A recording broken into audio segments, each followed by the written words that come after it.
Nagpainit na ako ng kawali. Maglalagay na ako ng cooking oil. Igigisa ko na tong bawang.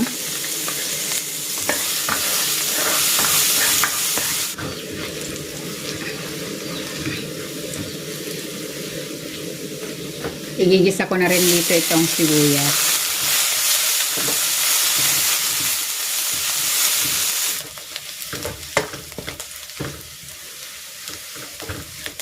Ayan. Para mas masarap, maglalagay ako ng bagoong alamang.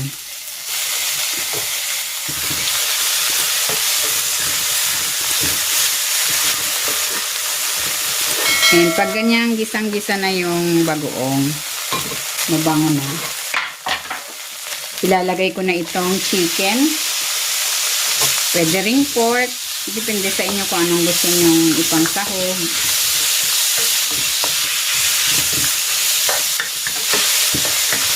Bango na. Tostado yung bawang. May bagoong alamang. Saka yung chicken. Ang sarap ng amoy. Lalagyan ko na ito ng toyo. At ng paminta.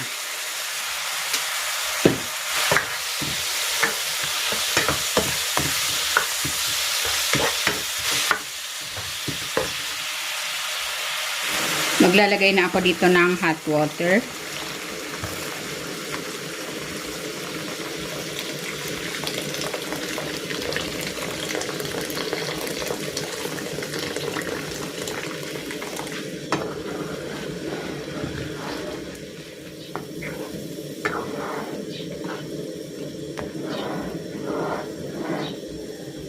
Maglalagay ako dito ng Knorr seasoning. Pwede kayong maglagay ng mga pampalasa of your choice.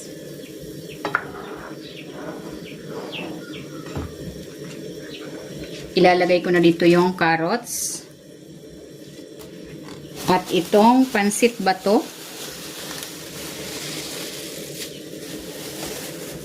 Ito ay 1/4 kilo.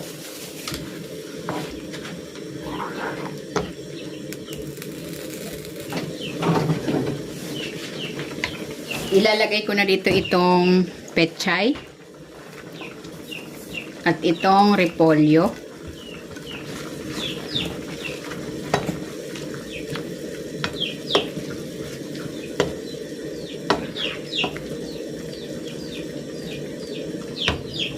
Maglalagay ako dito ng spring onion at ng fried garlic. Ayan, luto na itong pansit bato na may sabaw. Hahanguin ko na ito.